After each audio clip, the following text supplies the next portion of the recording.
Tahukah kalian, di Pasar Banda Buek Padang ada sebuah memorabilia unik. Menceritakan peristiwa penyerangan pesawat penjajahan Belanda memporak-porandakan pasar di saat pasar lagi ramainya.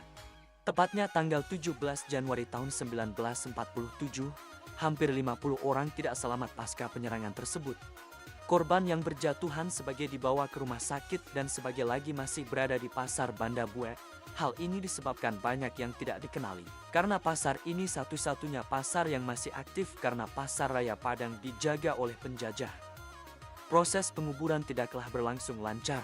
Karena di saat dilakukan prosesi lagi-lagi terus dilakukan penyerangan dari udara oleh pihak Belanda. Hampir 5 hari jenazah ini terbengkalai. Bahkan akan rencana dibakar saja karena sudah mengeluarkan bau tidak sedap. Akhirnya dikubur secara massal. Jangan lupa follow akun Motovlog Sumatera Barat agar tidak ketinggalan update cerita selanjutnya.